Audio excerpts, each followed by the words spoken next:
আজকের বিষয় হচ্ছে আপনারা ১ম জানেন যে, আল্লাহ তুই দেখিস একজন বৃদ্ধ মানুষের চুল কেটে দেয়া হয়েছে। এর আগে আরো অনেকেরও চুল কাটা হয়েছে।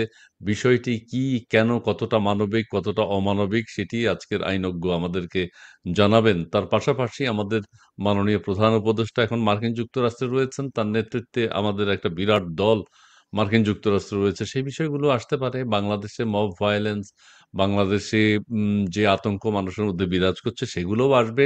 সবকিছু মিলিয়ে আমরা আজকে মূলত আমাদের আজকের বিষয় হচ্ছে আল্লাহ তুই দেখিস।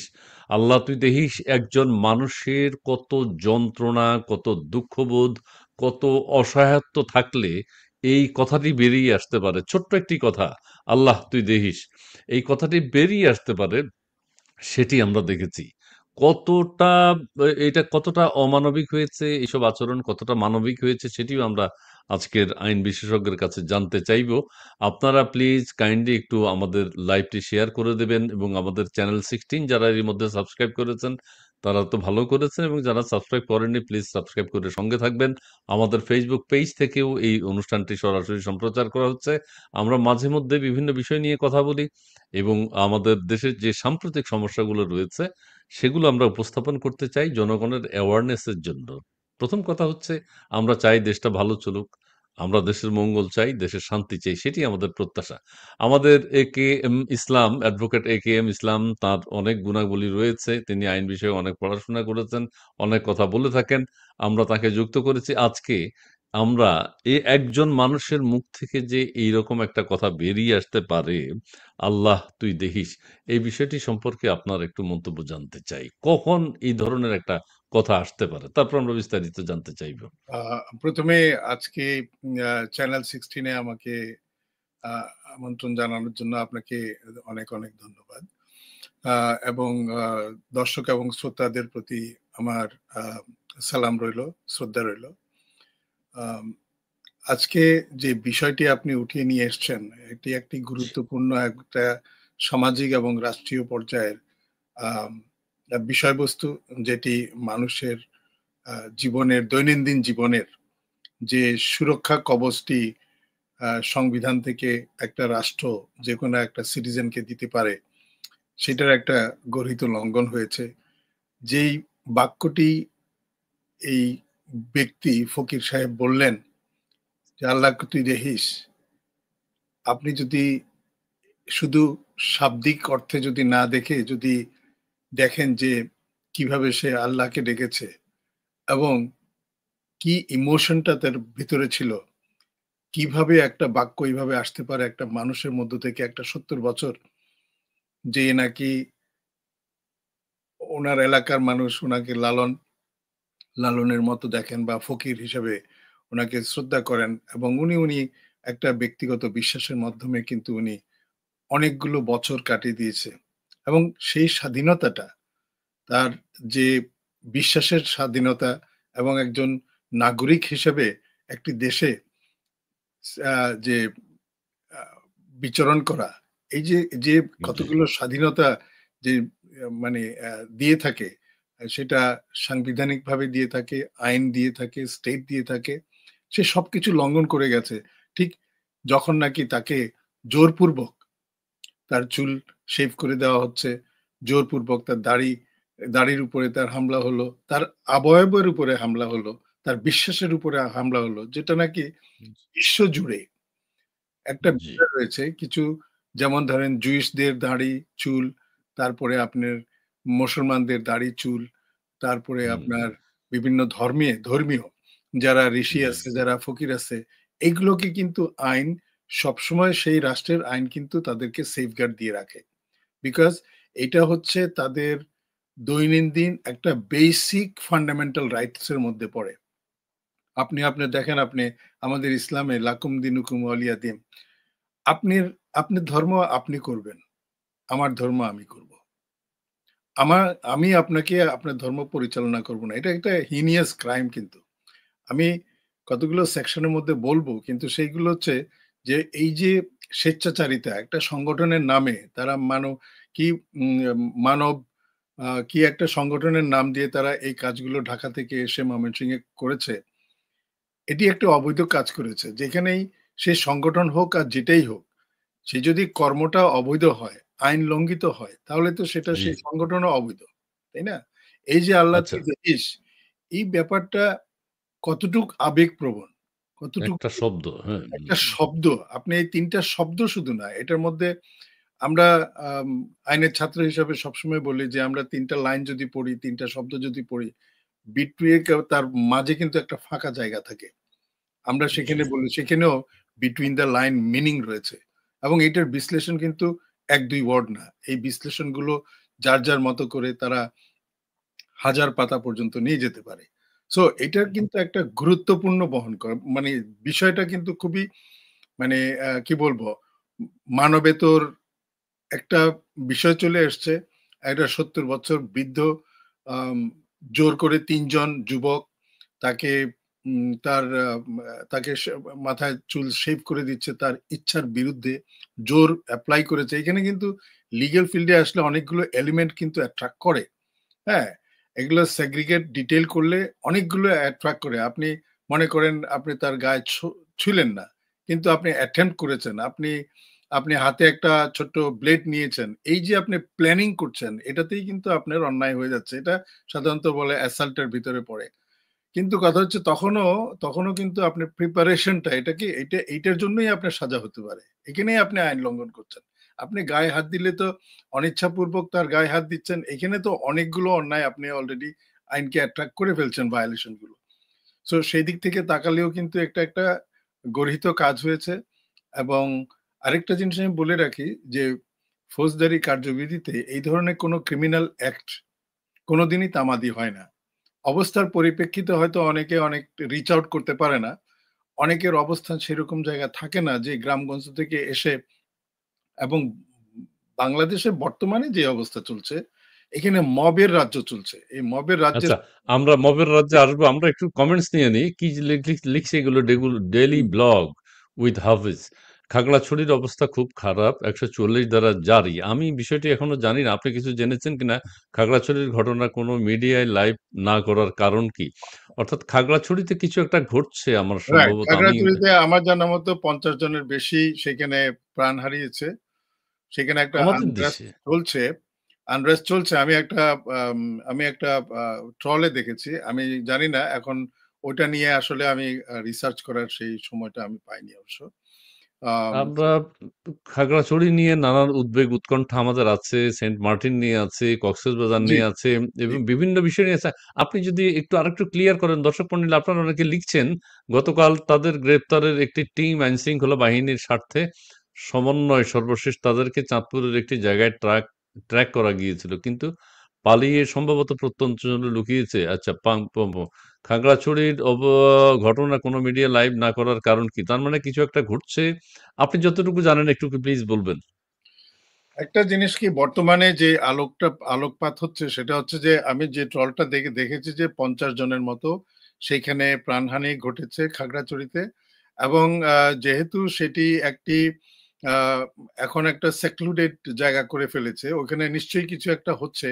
আম এখন কথা হচ্ছে যে কতটুকু হচ্ছে আমরা মিডিয়াতে আমি এটাও চাই না যে আ কোনো কিছু বলে আ মানুষকে উচকিয়ে দেওয়া অথবা ভুল তথ্য দেওয়া। সেই জিনিসটা থেকে আমি বিরত সবসময় থাকতে চাই। আম কিন্তু আমি যেটি আ বুঝতে পারছি যে আমাদের আপনি যেরকম বলেছেন যে চট্টগ্রাম এবং আম দি হিল ট্র্যাকস এর কথা সেখানে আসে। আবার এখানে আপনার নাফ নদীর সংলগ্ন জায়গায় আপনার আরাকানের বিষয়টা চলে আসছে।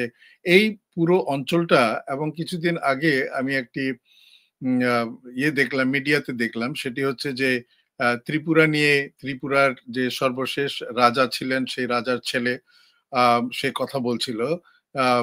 পূর্ণাঙ্গ গ্রেটার ত্রিপুরাকে এক করার জন্য যে অনেক রকমের কথা ভেসে আসছে আরকি। আমরা দেখছি। অ্যাকচুয়ালি আমি দর্শক এবং শ্রোতাদের প্রতি একটা অনুরোধ রাখবো। সেই যে এবং সবার প্রতি সেটি হচ্ছে যে বাংলাদেশে কোনো জায়গায় কোনো একটা ঘটনা ঘটলে ওটা কিন্তু এখন আর একটি আইসোলেটেড কোনো ঘটনা নয়। হ্যাঁ? এই ঘটনাগুলো কিন্তু আপনার সুত আ সুতিকা বাঁধা এবং বাংলাদেশের যে জি। এখন যে পরিস্থিতি এটা কিন্তু আম আপনারা হয়তো আমি অন্য চ্যানেলে বলেছি অনেক আগে। সেটি হচ্ছে যে বাংলাদেশের যে লোকেশনটা জিও লোকেশন যেটা এই যে কার্ভিংটা, এই কার্ভিংটা জি, সাধারণত পাশ্চাত্যদের হাতে তারা রিসার্চ করেছে আম ১৭০০ সনের দিকে এবং ফাইনালি জি। একটা রিপোর্ট বের হয়ে আসছিল যে ১৭৯০ র দিকে।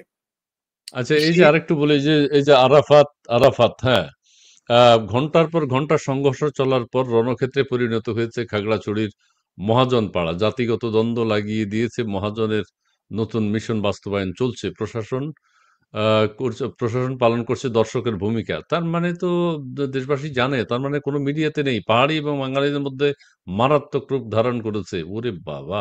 আপনি বিরাট জি, জি, জি, আমাকে একটা জিনিস মনে করিয়ে দিচ্ছে, সেটি হচ্ছে যে জি, অনেক আগেই বাংলাদেশে যখন আ ৭৫ এর ১৫ই আগস্ট ঘটার পরে যারা জি, শাসনে এসছিলেন, এক রাতে জি, আম আ আ চিটং হিল ট্র্যাক্স থেকে প্রায় ৫০০ আ মঙ্ককে বিলীন করা হয়েছিল। এবং সেইখানে কিন্তু একটা জিনিস চলছিল সেটা হচ্ছে যে আম আ আদিবাসীদেরকে উৎখাত করে সেখানে বাঙালির পুনর্বাসন করা ওইখানে একটা চর্চা ছিল। এবং ঠিক সেটার বিপরীতেই কিন্তু এখন হয়তো আদিবাসীরা বিভিন্ন শক্তি অর্জন করে সেই জায়গাটায় আ করছে। কিন্তু আমার কথা হচ্ছে যে আজকে ৫০ বছর পরে এসে বর্তমান এদের বিগত এই ২৪ এর আগ পর্যন্ত কিন্তু ওই সমস্ত জায়গায় শান্তিপূর্ণভাবে আম বিরাজ করার জন্য সরকার সবসময় একটা ভূমিকা রেখেছে, ইতিবাচক ভূমিকা রেখেছে এবং পারতপক্ষে তাদেরকে মেইনস্ট্রিম এর পলিটিক্স এ রিপ্রেজেন্টেশন দেওয়ারও সেই সুযোগ করে দিয়েছিল। কিন্তু কথা হচ্ছে যে কেন ২৪ এর অগাস্টের পরে এই ঘটনাটা আবার মাথাচাড়া দিল? আ মহাজন কথাটা আমার কাছে মনে পড়ে যে আমাদের প্রধান উপদেষ্টা সাহেব যখন একটা বক্তব্য দিচ্ছিলেন চিটাগং এই যে আরেকটা বলছে যে আমি তো আপনাকে থামিয়ে সরি, বর্তমানে হুম, খাগড়াছড়িতে এই পর্যন্ত ১০০ লোক মারা এই গিয়েছে যে দেখেন আমি গুলিবিদ্ধ। ট্রলে হ্যাঁ? পেয়েছি আমি পেয়েছি ৫০ জন। তার মানে এখনো সেখানে আ সব সেখানে রীতিমতো যুদ্ধ চলছে। এবং এটা আমরা প্রশাসন জানি না কেন? এটা আমাদের মেইনস্ট্রিম নিউজ মিডিয়াগুলোতে এটা আসে না কেন? যদি হয়ে থাকে এবং রাইট। ইউনূস সাহেব এখন দেশে নেই এবং নানান চক্রান্ত হচ্ছে সেটা আমরা জানি এবং সেই চক্রান্তের একটা অংশ কিনা এটাও যদি একটু ক্লিয়ার করেন। জি। এটা এটা সবসময় বাংলাদেশে দেখা গেছে যে যখনই আ উম আ রাষ্ট্রকর্তারা বাহিরে থাকে তখন দেশে এই ধরনের একটা আচ্ছা, কনস্পিরেসি এখানে আবার আরেকজন বলছে কেউ মারা যায় নাই কিন্তু অসংখ্য লোক আহত হয়েছে। আচ্ছা, যাই হোক, প্রকৃত ওয়েল তথ্য না জানলে আমরা এটা আসলে কিছু এটা যে যেভাবে বলছে তার অথেন্টিসিটি তো আমরা পাচ্ছি না। তবে আ এতটুক আমার কাছে যেটা আসছে সেটা হচ্ছে যে ৫০ জনের মতো আ প্রাণহানি হয়েছে। এটা আমি পেয়েছি। আ জি। বাকিটা এখন আপনার এখানে ১০০ লোক পর্যন্ত মারা গিয়েছে বলে একজন আপডেট দিয়েছেন। আরেকজন বলছে যে হ্যাঁ, মারা হ্যাঁ। যায়নি, আহত মারা হয়েছে। যায়নি। হ্যাঁ, হুম, হুম। তবে বেসিক জিনিসটা হচ্ছে যে সেইখানে যে আইন লঙ্ঘিত হচ্ছে এবং সেখানে যে মানে ইনসিকিউরড অবস্থায় রয়েছে সাধারণ জনগণ সেটা কিন্তু বোঝা যাচ্ছে। এটা বোঝা যাচ্ছে। যাই হোক, আমরা আমরা আমাদের বিষয়ে আবার ফিরে আসি। সেটি হচ্ছে আমরা দেখেছি এই বিষয়টি নিয়ে আমরা আবার কথা বলব।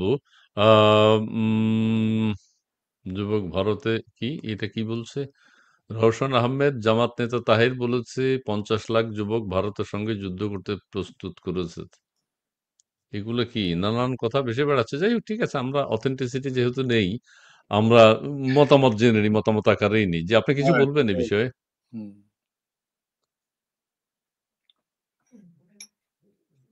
হ্যাঁ, বলেন। আমি আমি আরেকটি কথা যেটি বলতে চাই, আমাদের বিষয় আজকে যেটি আল্লাহ তুই দেখিস, এটা কিন্তু আরো অনেকে, শুধু এই একটা ভিডিও যে আমরা দেখেছি তা না, এর আগেও অনেকে করেছে। জোর করে একজনকে রাস্তা থেকে ধরিয়ে তার ইচ্ছার বিরুদ্ধে তার চুল কেটে দিয়েছে। এখন কেউ কেউ আবার মজা করে বলছেন এখন রবীন্দ্রনাথ, নজরুল এরা যদি বেঁচে থাকতেন, এদেরও দাড়ি গোঁফ কাটার জন্য হয়তো কোনো একটা পক্ষ উদ্যোগ নিত। তারপর আবার আমাদের ফরহাদ মাজার সাহেব নাকি আতঙ্কে আছেন, ওনারও দাড়ি গোঁফ কখন কখন কেটে দেয়। না এখন আমার যারা আবার এখন আমার আবার কোনো চিন্তা নেই। রাইট। জি, এখন জি, কথা হচ্ছে যে আ যারা আমরা ওই ছবিতে দেখেছি যে ভিডিওটা জি, ভাইরাল হলো, তারপর সেখান থেকে যে ক্লিপিংটা নিয়ে নিউজ পেপারে দেওয়া হলো, জি, সেখানে কিন্তু দেখেছি যারা কাটছে, জি। যারা দাড়ি মোচ কাটছে তাদেরও কিন্তু দাড়ি আছে, চুলও আছে। আ আচ্ছা, তাহলে এখানে আমি একটা কথা বলি। তাইলে এই যে মুফতি আমির হামজা বা আরো অন্যান্যরা যে বলেন লালনের আখড়া তারা ধ্বংস করে দেবে। এরা কিন্তু লালন ভক্ত। এরা কিন্তু লালনকে পছন্দ করে। দরবার, মাজার এইসব পছন্দ করে তারা। তার মানে সেই ধরনের লোকজনকে কি শেষ করে দেওয়ার এটা একটা চক্রান্ত?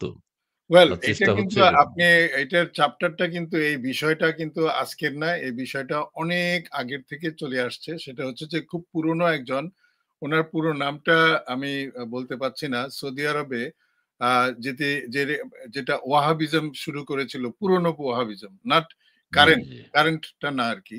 তো তার একটা দর্শন ছিল এবং সেই দর্শনে কিন্তু প্রফেট মুহাম্মদ সাল্লাল্লাহু আলাইহি সাল্লাম আমাদের নবীর যে আল কোরআন এবং সুন্নাহ এইটার বিপরীতে কিন্তু সে দাঁড়িয়েছিল। এবং সেখানে অনেকগুলো আ আ এই যে মানে সুন্নাহর যে কায়দা কানুন, আকীদা জি, সেগুলো থেকে বিপরীতে তার কিছু এক্সপ্লেনেশন ছিল।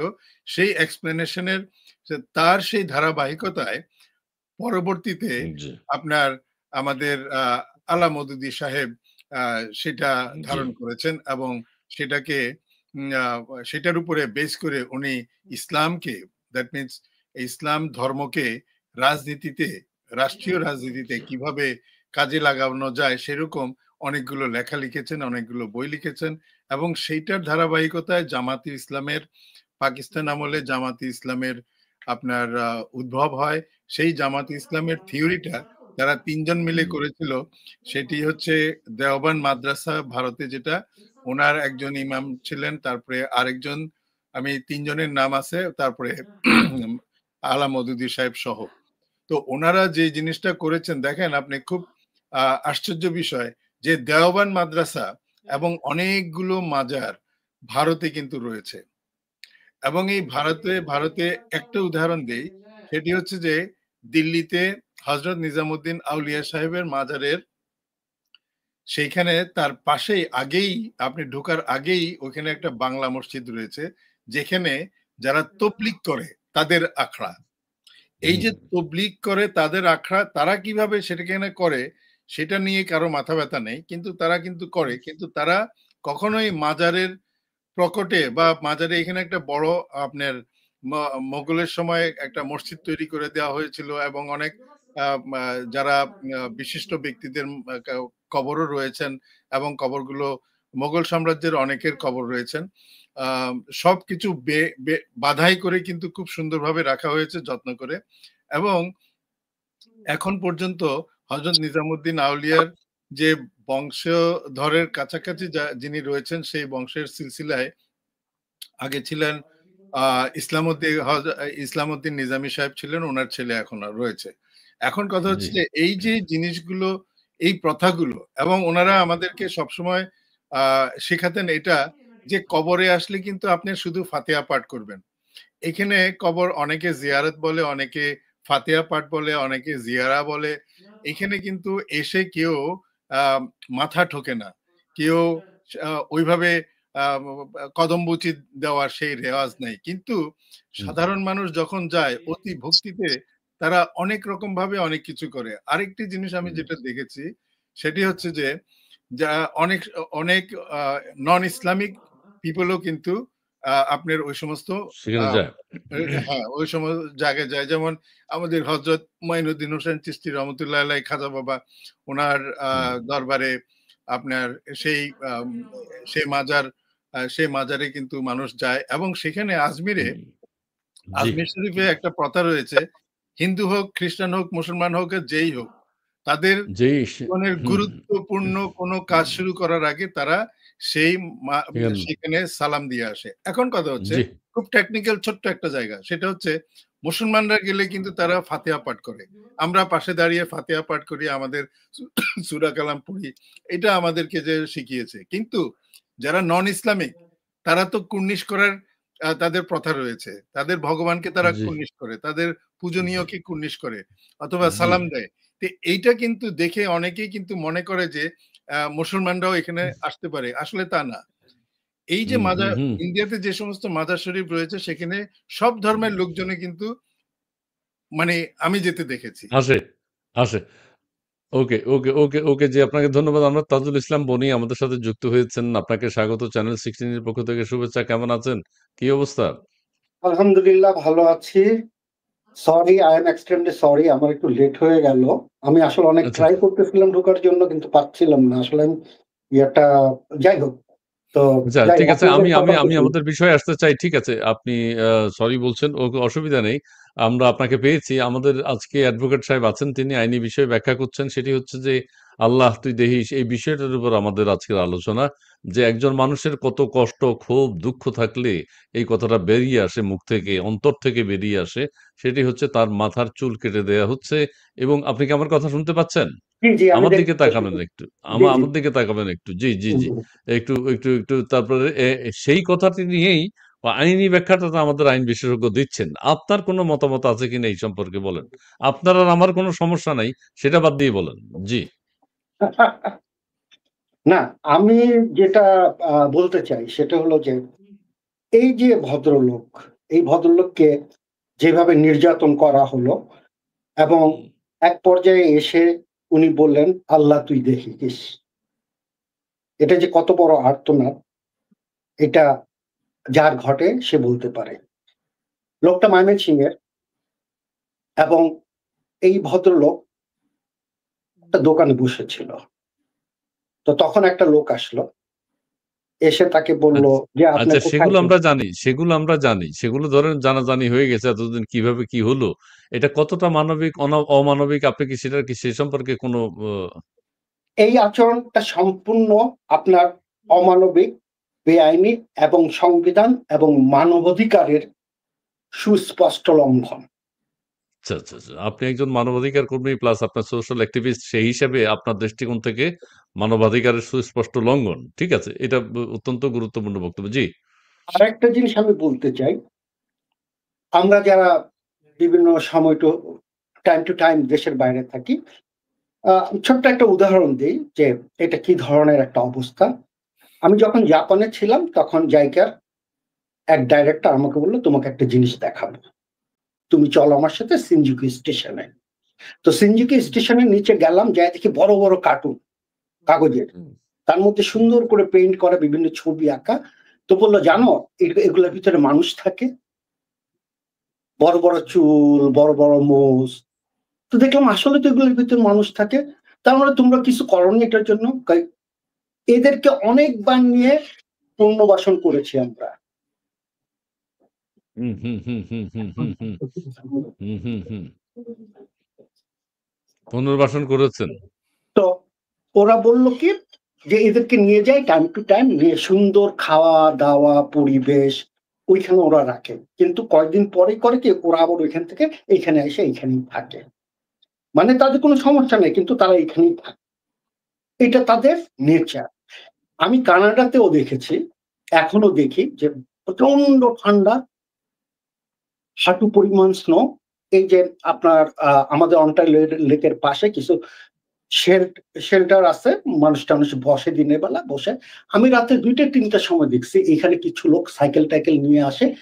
তাদের আছে আপনার স্লিপিং ব্যাগ আছে, ওগুলা নিয়ে এসে এটার ভিতরে ঢুকে ওই ঠান্ডার মধ্যে থাকে।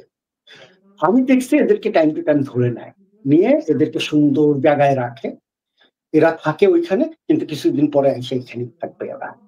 তো এখন আপনি এদেরকে কিভাবে পরিবর্তন করবেন? যেমন জাপানে এটা এখন তাদের কালচার, এটা একটা ঐতিহ্য যে এই মানুষগুলি এইভাবে এখানে থাকে। এইটা আমরা মানুষকে দেখাই যে মানুষ এইভাবে বসবাস করে এবং আ এইভাবে বসবাস করে তারা শান্তি পায়। কেউ তাদেরকে হস্তক্ষেপ করে না। তো জি। আমার কথা হলো এই যে মানুষগুলিকে এইভাবে আমি গত পরশুদিন দেখলাম একটা ছেলের চুল কাটতেছে। ওকে উপুড় করে রাস্তার মধ্যে শোয়ায় হাঁটু দিয়ে যাতা দিয়ে তারপরে ওর চুল কাটতেছে।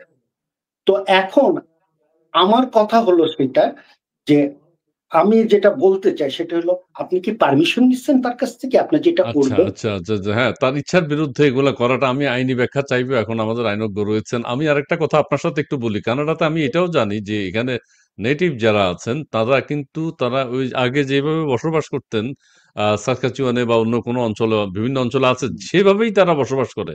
তাদের ওই এলাকায় ইলেকট্রিসিটি নেই, টয়লেট নেই। তার মানে মানুষের শুরুটা যেভাবে হয়েছিল তারা সেভাবেই বসবাস করে এবং সেটাকে সরকার কোনো প্রকার বাধা দিতে পারে না। তারা সেভাবেই অভ্যস্ত।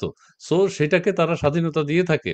আচ্ছা, জনাব এ.কে.এম. ইসলাম, আপনি এখন একটু বলবেন যে বাংলাদেশে আর কোন ক্ষেত্রে, এটা তো আমরা দেখেছি, এটা নিয়ে আলোচনা হয়েছে, সারা বাংলাদেশে আলোচনা হচ্ছে, আলোচনা চলমান আছে। অতীতে বর্তমানে বাংলাদেশে আর কোন ক্ষেত্রে মানুষের মানবাধিকার লঙ্ঘন করা হচ্ছে তার ইচ্ছার বিরুদ্ধে, অথবা তিনি যেটা চান না সেরকম কিছু করছে? আপনার এই গত ১ বছরে কি অবস্থা দেখেছেন একটু বলবেন প্লিজ? গত ১ বছরে আমার মনে হয় বাংলাদেশের জীবনে, আমি বলব বাংলাদেশের জীবনে, দ্যাট মিনস ৫৪ এবং ইস্ট পাকিস্তানের সময়ও, বিগত ১ বছরে ২৪শে অগাস্টের পরে যা ঘটেছে, এই ধরনের মানবাধিকার লঙ্ঘন আর কখনোই হয়নি। এখানে ২ রকমের আ বিষয়টা রয়েছে। একটি হচ্ছে যে রাষ্ট্র রাষ্ট্র কিছু কার্যক্রম করে, এটি সব রাষ্ট্র করে। ইভেন আমরা যে সমস্ত উন্নত দেশে রয়েছি, এই দেশেও রয়েছে। সেটি হচ্ছে রাষ্ট্রের স্বার্থে, রাষ্ট্রের সিকিউরিটির জন্য, রাষ্ট্রের সার্বভৌমত্ব টিকিয়ে রাখার জন্য কোনো বৈরী কোনো এজেন্ট যদি কাজ করে, তাদেরকে কিন্তু উঠিয়ে নেওয়া যায় এবং তাদেরকে কিন্তু কাস্টাডিতে নিয়ে আসে, যাতে নাকি সাধারণ সমাজের যেই শৃঙ্খলা এবং যেই সিকিউরিটি, এগুলো ভগ্ন না হয়। আচ্ছা, আরেক ধরনের উঠিয়ে নেওয়া হয়, সেটি হচ্ছে এটা ডিটেইন করে, সেটি হচ্ছে পলিটিক্যাল লিডারদেরকে জি। প্রিভেন্টিভ ডিটেনশনে নেওয়া হয়। কেন? যে এটা রাষ্ট্রের দায়িত্ব তাদেরকে সেফ অ্যান্ড সিকিউরিটি রাখা। যদি বাহিরে এমন কোনো বিশৃঙ্খলা হয় যে একজন রাজনৈতিক নেতার যদি বা নেত্রীর যদি কোনো ক্ষয়ক্ষতি হয়, সেইখানে রাষ্ট্র দায়ী থাকবে। ঠিক সেই কারণে রাষ্ট্র তাদেরকে প্রিভেন্টিভ ডিটেনশনে নিয়ে আবদ্ধ করে রাখেন। এখন সেটা অনেক সময় তাদেরকে রিকোয়েস্ট করা হয়, রাজনৈতিক যারা নেতৃবৃন্দ, রিকোয়েস্ট করা হয় আপনার সুরক্ষার জন্য আপনাকে কাস্টাডিতে যেতে হবে, রাষ্ট্রের ডিসিশন। তখন তার মানতে হয়। আর যদি তিনি না মানেন, তখন তাকে জোরপূর্বক নিয়ে যাওয়ার রাষ্ট্রের সেই অধিকার রয়েছে। এখন দেখেন, যদি নাকি এই বিগত ১ বছরে যে জিনিসগুলো ঘটেছে, যে ইনডাইরেক্টলি স্টেট অপারেটেড, হুম, হুম, হুম, হুম, ইনডাইরেক্টলি স্টেট অপারেটেড হুম। মবার্স ক্রিয়েট করা হয়েছে। আমরা জানি সরকারি মব, সরকারি মব। সরকারি মব, সরকার এবং আমরা রাষ্ট্রীয়ভাবে জানি যে পৃষ্ঠপোষকতা এই পেয়েছে। জি। মবারটা তারাই ক্রিয়েট করেছে এবং প্রেস সচিব বলেছেন, সরি ভাই,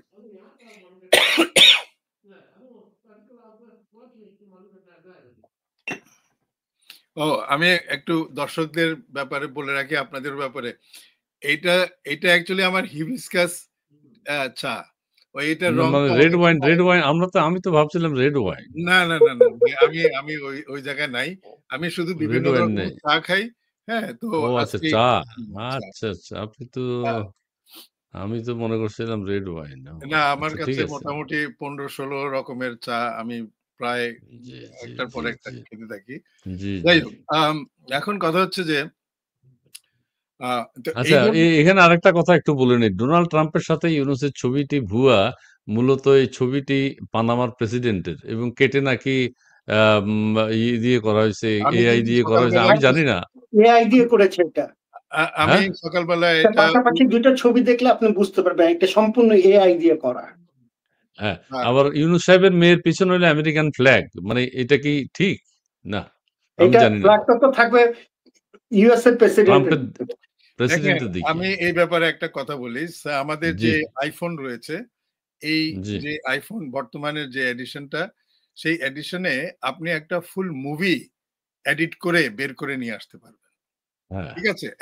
জি, তার এত সক্ষমতা। এখন ভেরি সিম্পল অ্যান্ড বেসিক জিনিসটা বলি। সেটি হচ্ছে যে আপনি কারো ছবি তুললেন, ২ টো পার্ট। এখানে একটা হচ্ছে অবজেক্টের ছবিটা, ইমেজটা, আর হচ্ছে তার ব্যাকগ্রাউন্ডটা। রাইট? আপনারা দেখবেন জি, যে একটা ছবি আইফোনে তুলে আপনি যখন ওই ছবিটার উপরে আপনি কিছুক্ষণ প্রেস করে রাখবেন, দেখবেন জি, ওয়েভের মতো একটা ওয়েভ যাবে। ঠিক জি, সেই সময় দেখা যাবে যে আপনার ওই অবজেক্টটা আলাদা হয়ে চলে আসছে, আপনি আরেক জায়গায় পেস্ট করতে পারবেন। জি, তো জি। এখন কথা হচ্ছে যে এই টেকনোলজি যদি এরকম থেকে থাকে তাহলে খুব সুচারুভাবে কিন্তু এই কাজগুলো করা সম্ভব। এখন আরেকটা সুরতহাল হলো, সেটি হচ্ছে যে এই ছবিটা যবে তুলেছে এবং প্রকাশ জি, করেছে, কারণ ওই জি। যে ট্রাম্প সাহেবের যে ছবিটা সেটা তুলেছে হচ্ছে ২৩ তারিখ, হ্যাঁ ২৩ তারিখ অথবা কোনো একটা সময়, কিন্তু ইউনূসের সাহেবকে দিয়ে প্রকাশ করা মুন্না যদি হয়েছে। দেখাইতে পারো একটু দেখাই দাও। হ্যাঁ, হ্যাঁ, ইউনূস এই যে এই সাহেবকে ছবিটা। দিয়ে, ইউনূস সাহেবকে সংলগ্ন অ্যাটাচ করে যখন দিয়েছে, এটা ২৭ তারিখে ওনাদেরকে এডিট করে মোটামুটি একটু সময় রেডি করতে লেগেছে। ও আচ্ছা, আচ্ছা, আচ্ছা। যাই হোক, আচ্ছা, তারপরে একটা ইয়ে সুন্দর সাহেব ছবি কিছু করতে পেরেছে। আপনি ছবি সম্পর্কে কিছু জানেন বনি সাহেব? হ্যাঁ, আমি যেটা জানি, আমি আমার আমার ছেলে কম্পিউটার সায়েন্সেই টরন্টো ইউনিভার্সিটিতে পড়ে। তো আমি ওকে বললাম, এবং ও অ্যানিমেশন গুলি করে আর কি। এবং শুধু এটা অ্যানিমেশন, ও যত মানে ওয়েস্টার্ন মুভির যে অ্যানিমেশন গুলি আমরা যেটা বাস্তব দেখে মনে করি। তো আমি ওকে জিজ্ঞেস করলাম, বাবা তুমি কি এমন আমার ছবি এইভাবে করতে পারবা? বাবা কি বলো তুমি? তুমি আমার $20 দাও, আমি সব প্রেসিডেন্টের সাথে তোমার প্রেসিডেন্ট মানে ছবি লাগায় দিব, কেউ ধরতেও পারবে না। তো মাত্র তো $20 চাইলো আপনার কাছে? আমার কাছে সে $20 চাইলো। হ্যাঁ, না এটা ঠিক তাহলে আছে, ঠিক হবে না। হবে কিনা, পারফেক্ট হবে কিনা আমি জানি না। আচ্ছা, যে যাই যাই হোক, হোক, এখন তবু এই যে $20 এই ছবিটা কোনো অবস্থাতেই এটা অরিজিনাল ছবি না। জাস্ট আপনি মনে হয় কাজে আছেন। আচ্ছা না ঠিক না আছে না, জাস্ট আমাদের জাস্ট। তো তারপরে এইটা ভাইরে, এটা হান্ড্রেড না, না, না, না, পার্সেন্ট এই যে আমাদের সম্পর্কে একটা মতামত, এই যে ফারহাদ রেজা তিনি বলছেন এরা এক একটা ছোলা কুত্তা, মানে আমারও চুল নাই, আপনারও চুল নাই, অ্যাডভোকেট সাহেবের কম। সব মিলিয়ে এই যে ভাষা দেখেন কি না, সুন্দর, কি আমিও সুন্দর লিখেছে। আমিও মনে হয় তাদের যদি বংশে ভাই, আমি আমি চেষ্টা একটা করছি আমি রিগ্রো আমি করার। না, না, একটা এদের এদের আমি বংশে একটা সবার চুল আছে। জি, আমি জি, একটা জি, জি, আমি একটা মন্তব্য করতে চাই। ভদ্রলোক জি। আমাদের অনুষ্ঠান দেখছে, আমি তাকে সাধুবাদ জানাই। হ্যাঁ, আমাদের আমার অনুষ্ঠান দেখছেন, জি। হ্যাঁ, আমাদের অনুষ্ঠান দেখছে। ভাই, আমাদের আসলেও চুল নাই। কারণ আপনারা যা শুরু করে দিচ্ছেন দেশে, যেইভাবে চুল কাটতেছেন, আমাদেরও কিছু কাটেন দেখি। আমাদের কি কাটেন আপনারা? একটু দেখি না, আমরা। না, এখন এটার চেয়ে বড় কথা আচ্ছা, হইলো এইটার ধরেন, চেয়ে বড় না, না, না, না, এটা তো আল্লাহর রহমত। আমার মাথায় চুল কে দেয়নি, আমি কি পারছি এটা ফেলে। আমি তো চুল রাখতেই চাই, আপনিও নিশ্চয়ই রাখতে চান, অ্যাডভোকেট সাহেব নিশ্চয়ই চান না যে ওনার চুল কমে যাক। না, না, আমার এখন চুল আল্লাহ অনেক নিয়ে ভরা যাচ্ছে, ছিল। এটা তো সত্য। আমার চুল অনেক উনি ভরা ছিল। দিনে, হুম, দিনে আপনাদের যা পারিপার্শ্বিকতার কি জানি চিন্তা ভাবনার কারণে দেখা যাচ্ছে যে চুল আ চলে গেছে। আচ্ছা যাক ঠিক আছে। ফরাজ, আপনি তাজুল ইসলাম সাহেব কি বলছিলেন বলেন, শেষ করে দেন ও না। ও ওই ছবিটা হলো একেবারে ভুয়া। ঠিক আছে? আচ্ছা, পৃথিবীর কোনো কিছু নাই। আপনি যদি এগুলা যারা প্রমাণ করে, ঠিক আছে? আপনি ওইখানে জি, নিয়ে যান। এটা একটা ফেক একটা ছবি। ট্রাম্পের সাথে উনার কখনো দেখা, একটা জিনিস আপনি আমাকে একটু বলেন দেখি, আপনারা দুজন আপনারা অনেক বিজ্ঞ। এখানে আ ইসলাম সাহেব আছেন, উনি অনেক বিজ্ঞ। আচ্ছা ভাই, আপনারা ছবিটাই দিলেন। এটা চাইতে ওই যে আমাদের যে একজন নেত্রী ছিলেন, যিনি যাকে জোর করে ইন্ডিয়াতে পাঠিয়ে দেওয়া হয়েছে, উনার একটা ভিডিও আজকে আমি আমার ফেসবুকে দিলাম। তো আপনারা এমন একটা ভিডিও দিতে পারেন না আমাদেরকে, যে দেখি ট্রাম্প সাহেবের সাথে আপনারা যখন মুলাকাত করতেছিলেন এইভাবে, তখন একটা ছবি দিলে তো, একটা ভিডিও ও তো আপনারা কেউ না কেউ না, না, করছেন। না, না, এটা আপনার বেশি চাওয়া হয়ে গেল। ওই আইফোনে ভিডিও অপশন নাই, শুধু স্টিল স্টিল অপশন ছিল আর কি। স্টিলটা তুলেছে তারা, এবং আমাদের ট্রাম্প সাহেবকে দাওয়াত দিয়েছেন বাংলাদেশে, যে কোনো মুহূর্তে তিনি এসে যাবেন বাংলাদেশে। জি, স্টিল ভাই, স্টিল আমাদেরকে কি এতই ভোদাই মনে করেন আপনারা? জি, জি, জি, জি, জি। আচ্ছা, জি, আমাদের অ্যাডভোকেট সাহেব এবার বলবেন আমাদের বাকি অংশ একটু।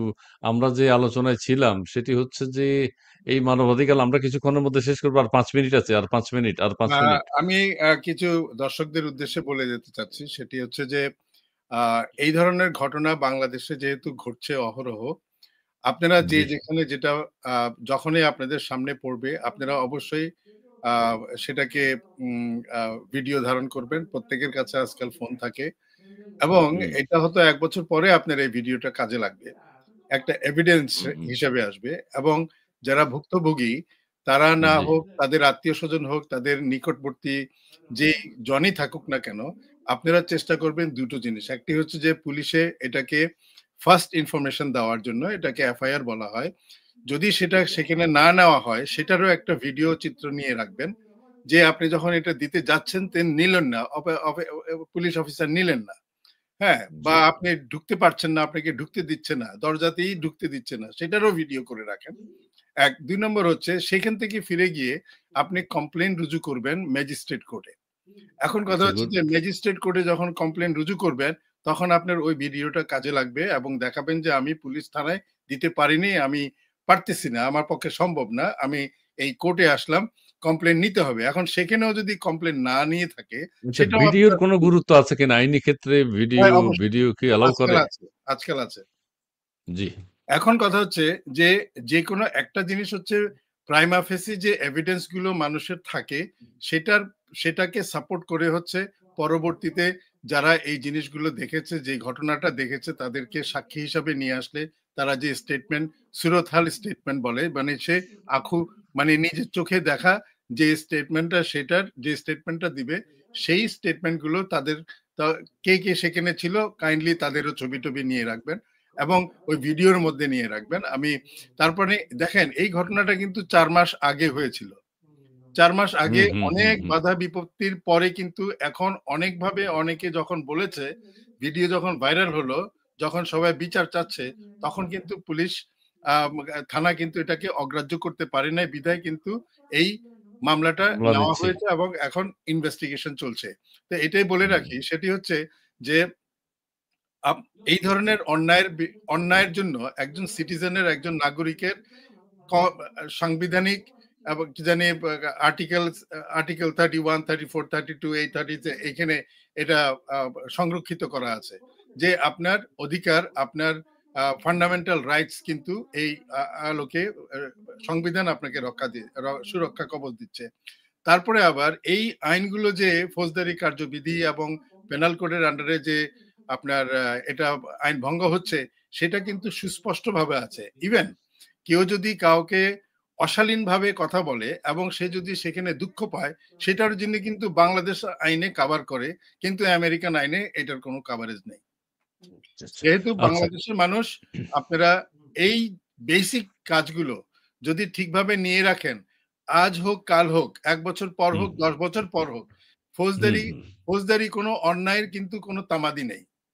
জি, জি, আপ অনেক। আপনি নির্যাতিত হয়েছেন, আপনার ছেলে ৫০ বছর পরে গিয়ে এটাকে দাঁড়া করাতে পারবে। আরেকটা জিনিস জি, বলি, সেটি জি। হচ্ছে যে যেহেতু এখন এই ১১ মাসে রাষ্ট্রের রাষ্ট্রের মদতে যেই আপনার স্টেট অপারেটেড যে ক্রাইম গুলো হচ্ছে, এইটার জন্য আপনি প্রধান উপদেষ্টা থেকে আরম্ভ করে সংশ্লিষ্ট ধারা মতো সমস্ত উপদেষ্টাকে আপনি পার্টি কি জানি আসামি তৈরি করে আপনি কমপ্লেইন রুজু করতে পারেন। ও, ধন্যবাদ, ধন্যবাদ আপনাকে। আমরা শেষ আপনার বনি সাহেব আপনার কাছে এখন যেটা শুনবো, আপনি তো কানাডায় আছেন। কানাডার আইনে কি বলে এই যে মানবাধিকার লঙ্ঘন, একজনকে জোর করে তার চুল কেটে দেওয়া অথবা সামান্য কিছু করা, সেটার কি কোনো মানে এদিকে কি করা যায়? এখানকার আইন কি বলে? আমাদের দেশে যেমন এই যে জোর করে চুল কাটা, অন্যকে মেরে ফেলা, জোর করে অন্যের বাড়ি জ্বালিয়ে দেয়া, পুড়িয়ে দেয়া, কানাডার আইনে কি আছে? আমি যতটুকু জানি এবং দেখেছি এইখানে এটা মোটেও সম্ভব না। আমাদের দেশে কি এখানে কানাডাতে এমন নাই? অনেক লোক আছে। অনেক লোক আছে কিন্তু ভাই এই ধরনের লোককে কেউ কোনোদিন আর চোখে যদি তাকায়, যে অন্য দৃষ্টিতে তাকায় তার অবস্থা আ খারাপ হয়ে যাবে। আচ্ছা, আচ্ছা। হওয়া এইটা তো এটা এটা শুনেছি। বডি টাচ না শুধু। তাকানোও তো যায় না একজনের রাইট, দিকে রাইট। কয়েক সেকেন্ড। ২ হ্যাঁ, সেকেন্ডও তো তাকানো যায় না, না? এটা হ্যাঁ, অনেকটা সন্দেহ করে, অ্যাসাল্টের সু মধ্যে করে পড়ে। দিবে। রাইট, এটা জি, একদম অ্যাসাল্টের মধ্যে অবস্থা পড়ে খারাপ কারণ হয়ে এটা যাবে। Preparing with bad I. মানে আপনি আপনি যেভাবে ইন্টেনশনালি তাকাচ্ছেন যদি আপনার কিছু তাকাবার দেখে, ভঙ্গিটাই কিন্তু একটা অন্যরকম যেহেতু আ সেহেতু এটা কিন্তু অ্যাসাল্টের মধ্যে পড়ে অনেকটা। আচ্ছা, আচ্ছা। আ কেউ কারো দিকে তাকিয়েও থাকতে পারে। এটা আমি দেখি তাকানোটাই আসলে অস্বস্তিকর। মানে এক ধরনের কিন্তু আসলে ক্রাইম মনে হয়। কেন তার দিকে এত সন্দেহের চোখ হতে আপনি পারে একজনকে দৃষ্টি, হাই যে হ্যালো না যার মতো বলে চলে যাচ্ছে। রাইট, জি। একজনকে হাই হ্যালো না বলে আপনি তার দিকে অন্যভাবে তাকাবেন এটা তো হয় না। হ্যাঁ, হ্যাঁ, হাই একজনকে হ্যালোর হাই জন্য হ্যালো তাকানো বলতেই যায়। পারে, তাই না? জি, অচেনা জি, জি, জি, মানুষকেও দেখলে একটু হাই হ্যালো বলা যায়। এটা তো জি, আমাদের জি, ইসলামেও রয়েছে। আরেকটি জি। জিনিস বলি আমি আ বড় ভাইয়ের আ আ কথার সূত্র থেকেই বলি। যেমন ধরেন আমাদের এখানে আমিষ এলাকা রয়েছে। আমিষ এলাকা হচ্ছে একটা স্পেসিফিক টাইপের সমাজ ব্যবস্থা, অনেক পুরনো। তারা তেলের গাড়ি চালায় না, তারা এখনো ঘোড়ার গাড়ি চালায়, তারা এখনো মাল্টিপল বিয়ে করে, তারপরে তাদের ফ্যামিলি স্ট্রাকচার আলাদা। এবং সেই আমিষদের মধ্যে আমিষদেরকে তো কই রাষ্ট্র কোনোদিন তার মতো করে অন্যদের মতো করে বাধ্য করে মডার্নাইজ না। করার জন্য চেষ্টা করে না। তাদের তো দাড়ি রাখে, তারা লম্বা চুল রাখে, সবকিছুই করে। তারা খুব প্রিমিটিভ ওয়েতে চলাফেরা করে। ওকে, তারা ওকে, ওকে। তাই না? জি, তো জি, এই যে জি, জি। এটা তো স্বাধীনতার মধ্যে পড়ে। বেসিক আহ! ফান্ডামেন্টাল রাইটস এর মধ্যে পড়ে। একটা স্টেট এক এনশিওর করে সেটা। জি, জি, জি। তাদের অধিকার সংরক্ষণ করা রাষ্ট্রের দায়িত্ব। যে যেভাবে থাকতে স্বাচ্ছন্দ্য বোধ করে কাউকে ডিস্টার্ব না করে, না কারো করে। ক্ষতি না করে যদি রাইট। সে তার মতো থাকতে পারে, তাহলে সেখানে আপত্তি থাকার কথা নয়। কি বলেন বনি সাহেব? আপনি এক লাইনে শেষ করে দিবেন, আমরা শেষ আমি করব। শুধু সবাইকে একটা কথাই বলতে চাই যে আজকে যারা এই ধরনের কাজ করছে তাদের একমাত্র উদ্দেশ্য হলো আমাদের সমাজ ব্যবস্থাটাকে যারা মানুষ পাগলের মতন আছে তাদেরকে আহ, পূর্ণ করা মানে পবিত্র করা। এটাই যদি তাদের জি। উদ্দেশ্য হয় তাইলে যে লোকটার চুল কাটলেন ভাই সেই লোকটা যে নিচে কতদিন যাবত কাটে না, 40 দিন হয়ে গেলে নাপাক হয়ে যায়। আর এই যে আপনাদের তাত্ত্বিক নেতা ফরহাদ মাজাহার, তারপরে আপনার জাহিদুর রহমান, এরা যে এত বড় বড় চুল রাখে পাগলের মতন থাকে, তোমাদের না, শক্তি না, নাই না। শুধু ওইরকম চুল তারা না, কাটতে। শুধু না। যারা আমাদের ইসলাম সাহেব বলছেন যারা কেটেছে ওই ভদ্রলোকের চুল, তাদের মাথায়ও চুল কিন্তু। তাদের তাদের মাথায়ও মাথায়ও চুল, চুল দাড়ি, আছে, চুল, দাড়ি। তাদেরও দাঁড়িয়ে আছে। দাঁড়িয়ে আছে। চুল, তো দাড়ি ওই যে আছে। একটা জি। লোককে কিন্তু একদিন আমি একটা ছোট কথা বলে একদিন ধরছিল চুল কাটতেছিল। তো উনি আবার বললেন যে তুমি আমার চুল কাটলা, তুমি আমার দাড়ি কাটবা না? তো দাড়ি জি, কি জি, তোমার জি। দোষ করছে? তো এখন হ্যাঁ, কথা হ্যাঁ, হলো হ্যাঁ। এরা তো আসলে কোনো ইসলামী না, কোনো কিছু না। এরা জি, মব বাহিনী, এরা সন্ত্রাস, এগুলি করে বাংলাদেশের মানুষের দৃষ্টি অন্যদিকে সরায় রাখতেছে। জি, আজকে জি। দেখেন আপনি, আজকে খাগড়াছড়িতে এই মুহূর্তে কি হচ্ছে? আচ্ছা, আমরা তো ওইটা আমরা সবাই এখনো টিভি নিয়ে ক্লিয়ার ব্যস্ত। না। অনেকে বলছে ওইদিকে নাকি অনেক কিছু হচ্ছে। আমরা এটার সঠিক তথ্য তো আসলে জানতে পারবো। ওখানকার খাগড়াছড়ির কারো সাথে আমি যোগাযোগের চেষ্টা চালাবো। তো বনি সাহেব, আপনাকে অনেক ধন্যবাদ। কে এম ইসলাম, আপনি আমাদের সাথে যুক্ত হয়েছেন। আপনি মাঝে মধ্যেই আমাদের সাথে যুক্ত হবেন। আইনি ব্যাখ্যাগুলো আমরা আপনার কাছে জানতে চাইবো। আর ধন্যবাদ। বনি সাহেব, আপনার কাছে যে অনুরোধটা থাকবে, ডোনাল্ড ট্রাম্প সহ আরো যারা রাষ্ট্রপ্রধান, সরকার প্রধান বিভিন্ন দেশের আছে, আপনার ছেলে যেহেতু কম্পিউটার সায়েন্সে পড়েছে, অ্যানিমেশন, গ্রাফিক্স এগুলা করে, আমার ছবিটা একটু সবার সাথে বসাইয়া যাতে বুঝতে না পারে, যাতে বুঝতে না পারে আমি ট্রাম্পের সাথেও দেখা করেছি, কার্নি সাহেবের সাথেও দেখা করেছি। এই ধরনের একটা আমি পোস্ট দিব, হয়তো ভাইরাল হয়ে যাবে যে ইসমাইলের আ এত ইসমাইল এত ভাই একটা বড়। মজার কথা বলি, আপনি যখন এটি বলছেন, আপনি কোন দেশের কোন প্রেসিডেন্টের বউয়ের সাথে মেয়ের সাথে আলিঙ্গন করে আরো কিছু করতেছেন কেউ বুঝবে না, ওগুলো আপনি নিজেই করতে পারবেন, আমি আচ্ছা, আপনাকে বলে দিতে পারি। তো এটা তো কোনো আচ্ছা, ব্যাপার ঠিক আছে। না। আচ্ছা, ঠিক আছে। অনেকে এগুলো করছে, অনেকে এগুলো করছে। যাক, আমরা সেগুলো চাই না। আমি ওই সরকার প্রধানদের সাথে আমার একটা ডিনার করছি অথবা ওকে, ওকে, লাঞ্চ করছি, এটা এরকম কোনো ছবি ব্যাপার তৈরি করে দেবেন। না। জি, ইনশাআল্লাহ। অনেক ধন্যবাদ, অনেক ধন্যবাদ। আপনাদের দুজনকে অনেক ধন্যবাদ জানিয়ে আজকের মতো এখানে শেষ করছি। প্রিয় দর্শক, আপনারা যে যেখানে আছেন ভালো থাকবেন, সুস্থ থাকবেন, সুন্দর থাকবেন এবং আমাদের খাগড়াছড়ির কি অবস্থা সেটি আমরা যদি জানতে পারি, আপনারাও আমাদেরকে জানাবেন। আমরাও আপনাদেরকে অথেন্টিক নিউজ যদি পেয়ে থাকি সেটি আপনাদেরকে জানানোর চেষ্টা করব। আ উকিল সাহেব কিছু জি, অ্যাডভোকেট সাহেব কিছু? আমার একজন আপনার আমাদের চিটাগং এর ইয়েতে কক্সবাজারের ওদিকে একজন রয়েছে ক্যাম্পের জি। ভিতরে। উনি অনেক জি। ভালো আপডেট দেন। তা আমি উনার সাথে দেখি আলাপ করে দেখি খাগড়াছড়ির কোনো উৎস পাওয়া যায় আর কিনা। জি, জি, জি, একটু প্লিজ আপনার কাছ থেকে জানতে পারবো। প্রিয় দর্শক, আপনারা সবাই ভালো থাকবেন, সুস্থ থাকবেন। আর আমাদের ১০৪ জনের যে প্রতিনিধি দল আমেরিকায় আছেন তারা যেন আবার সসম্মানে বাংলাদেশে ফেরত যেতে পারেন, সেই দোয়া করি। আপনারা সবাই ভালো থাকবেন। খোদা হাফেজ।